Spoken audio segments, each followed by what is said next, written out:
মূসা আলাইহিস সালাতু ওয়াস সালাম তার শত্রু ছিল কে ভাই? বলেন কে ছিল? ফেরাউন। এই ফেরাউনের কন্যার চুল আশ্রানোর জন্য একজন দাসী নিয়োগ করা হয়েছে।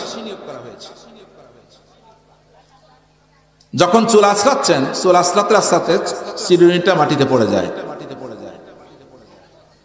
তখন সে দাসী চিরুনিটা তুললেন, কি বলে? বিসমিল্লাহির রহমানির রহিম। বিসমিল্লাহ বলে যখন তুললেন, তখন ফেরাউনের কন্যা খুব রেগে গেলেন যে আমার এই রাষ্ট্রে, আমার বাবার এই রাষ্ট্রে আমার বাবার নাম নেওয়া ছাড়া কারো কোনো গতি নেই, সুতরাং বাবার নাম বলতে হবে। তুমি বাবার নাম না বলে এখানে তুমি আল্লাহর নাম কেন নিচ্ছ? বলেন নাউযুবিল্লাহি মিন যালিক। তখন সেই দাসী জবাব দিলেন, দেখো আমি তোমার কর্মচারী হতে পারি, আমি তোমার দাসী হতে পারি, যিনি আমাকে সৃষ্টি করেছেন, তোমাকে সৃষ্টি করেছেন, তোমার বাবাকে সৃষ্টি করেছেন, তিনি হলেন মহান আল্লাহ। তিনি কে? মহান আল্লাহ। সে রেগে গেল, রেগে গিয়ে বাবার কাছে বিচার দিয়েছে। তাকে বলছে, তুমি দাসী, দাসীর মতো তুমি কথা বলবে, তোমাকে উদ্ধত আচরণ কে করতে বলেছে? তুমি ক্ষমা চাও, ভুল হয়েছে। দাসী বলেছে, নো, আমার রব আল্লাহ, তোমার রব আল্লাহ, তোমার বাবার রব আল্লাহ, সুতরাং তোমার কথার কাছে আমি নত স্বীকার হতে রাজি। বাবার কাছে বিচার দিয়েছে, বাবা গ্রেফতার করার জন্য লোকজন পাঠিয়ে দিয়েছে। গ্রেফতার করে তাকে জানানো হলো, তুমি ভুল স্বীকার করো, এই রাষ্ট্রে ফেরাউনের নাম না বললে সব কাজ ফেরাউনের নাম দিয়ে করতে হবে, সুতরাং এটা যদি না করো, তুমি ভুল স্বীকার না করো, তাহলে তোমাকে গ্রেফতার করা হবে এবং যে কোনো ক্ষতির সম্মুখীন তুমি হবে। সে বলেছে, না, আমার ক্ষতির বিষয়ে, ভালোর বিষয়ে, ভালো মন্দ সকল কিছু যাচাই বাছাই করার দায়িত্ব কার? আল্লাহ। তাকে অ্যারেস্ট করেছে, 3টে সন্তান তার কাছে। সে যখন স্বীকার করে নাই, নত হয় নাই, প্রথম সন্তানটাকে আগুনে পোড়ানো হলো, ভয় দেখানোর জন্য। দেখো এখনো সময় আছে, তুমি এখনো তোমার ভুল স্বীকার করো, যদি না স্বীকার করো তাহলে কিন্তু মহাবিপদ। বলেন, কোলের সন্তান যদি আগুনে পোড়ানো হয়, মায়ের কাছে যত বেশি দরদ, কষ্ট, এটা পৃথিবীর আর কাউকে বোঝানো সম্ভব নয়। প্রথম সন্তানটাকে পোড়ানো হয়েছে, তাও সে নত হয়নি। দ্বিতীয়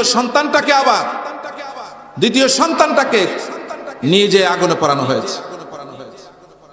বলছে, এবার দেখো এখনো সময় আছে, তোমার কোলে যে সন্তানটা দুধ খায়, এই সন্তানটাকে কিন্তু নিয়ে যাওয়া হবে, তুমি এখনো ভুল স্বীকার করো। সে বলেছে, নো, কম্প্রোমাইজ। আমাকে যিনি সৃষ্টি করেছেন, এই মৃত্যুর ফয়সালা একমাত্র তার হাতে, দুনিয়ার কোন মানুষের কাছে আমি মাথা নত করতে রাজি নই। সর্বশেষ কোলের শিশুটা যখন নিয়ে টান শুরু করেছে, তখন মনটার ভিতরে কেমন যেন আনচান করছে। পৃথিবীর সবচেয়ে কষ্টদায়ক হলো, বাবা যখন সন্তানকে কাঁধে করে কবরে রেখে আসে, সন্তান যখন বাবাকে কাঁধে করে রেখে আসে, সবচেয়ে ভারী। মা তার সন্তানকে, কোলের সন্তান যে দুধ খায়, সেই সন্তানটাকে নিয়ে যাবে, এই সন্তানটাকে নিয়ে আগুনে পোড়াবে, তার মনটা যেন কেমন আনচান করছে। কোলের শিশু সে বুঝতে পেরেছে, কোলের শিশুটা বুঝতে পেরেছে যে আমার মা মনে হয় দুর্বল হয়ে যাচ্ছে। মায়ের অবস্থা দেখে সন্তান, কোলের শিশু জবান খুলে গিয়েছে, বলুন আল্লাহু আকবার। জবানটা খুলে গিয়ে বলেছেন, মা তোমাকে যে পরীক্ষা দিচ্ছে, এই পরীক্ষায় তুমি উত্তীর্ণ হওয়ার পথে, আল্লাহু আকবার, এই পরীক্ষায় তুমি উত্তীর্ণ হওয়ার পথে আল্লাহ তাআলা আমার জবান খুলে দিয়েছে। খবরদার খবরদার, তুমি বাতিলের কাছে মাথা নত করবে না। আল্লাহ তাআলা আমাদেরকে জান্নাতে নেওয়ার জন্য তিনি ব্যবস্থা করে রেখে দিয়েছে। তার মনোবলটা শক্তিশালী হয়ে গেল এবং সে বাতিলকে আর হুঙ্কার দিয়ে বলেছে, আমার কোলের শিশু যদি তুমি নিয়ে যাও, তারপরেও আমি বাতিলের কাছে, তোমাদের কাছে মাথা নত করব না। আমি মহান রব্বুল আলামিনের কাছে, মহান রব্বুল আলামিনের কাছে আমি সাহায্য চাই। সেই রব্বুল আলামিন আমার মৃত্যুর ফয়সালা করবেন, বলুন সুবহানাল্লাহ। তারপরে তোমাদের কাছে আমি মাথা নত করব না। সাহায্য চেয়েছেন কার কাছে? আল্লাহর কাছে। রাসূল করিম সাল্লাল্লাহু আলাইহি সাল্লাম যখন মেরাজে গিয়েছেন, যখন রাসূলকে সব কিছু দেখানো হচ্ছে, জান্নাত জাহান্নাম, ওই অবস্থায় যখন তার কাছে কিছু সুঘ্রাণ এসেছে, তিনি সুঘ্রাণ পেলেন। জিজ্ঞেস করলেন, ভাই জিব্রাইল, এই সুঘ্রাণটা কিসের? রাসূল করিম সাল্লাল্লাহু আলাইহি সাল্লাম বলেছেন, জিব্রাইল আমিন বলেছেন, ইয়া রাসূলুল্লাহ, এই সুঘ্রাণ হলো সেই সুঘ্রাণ, ওই মহিলা, যেই মহিলা বাতিলের কাছে মাথা নত না করে আল্লাহর উপরে তাওয়াক্কুল করেছে, আল্লাহর উপরে ভরসা করেছে।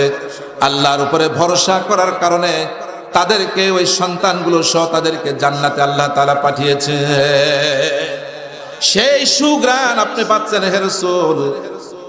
যারা দুনিয়ার বুকে যতই পরীক্ষা আসুক, সকল পরীক্ষার মোকাবেলায় যারা দৃঢ়ভাবে মজবুতভাবে দাঁড়িয়ে থাকবে, আল্লাহ রাব্বুল আলামিন তার বাহিনী দিয়ে, আল্লাহ রাব্বুল আলামিন তার বাহিনী দিয়ে সাহায্য করেন এবং তাদেরকে বলেছেন, তাদের জন্য বলেছেন, ওয়ালা তাহিনু ওয়ালা তাহজানু ওয়া আনতুমুল আ'লাউনা ইন কুনতুম মুমিনিন। ভয় নেই, হতাশার কোনো কারণ নেই। যদি তোমরা মুমিন হও, তোমাদেরকে সাহায্য করবেন কে? আল্লাহ তাআলা।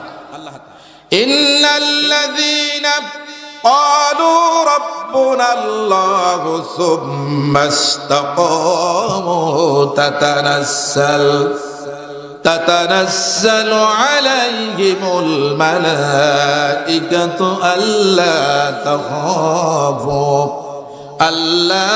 তাখাফু ওয়ালা তাহজানু وأبشروا بالجنة التي كنتم توعدون।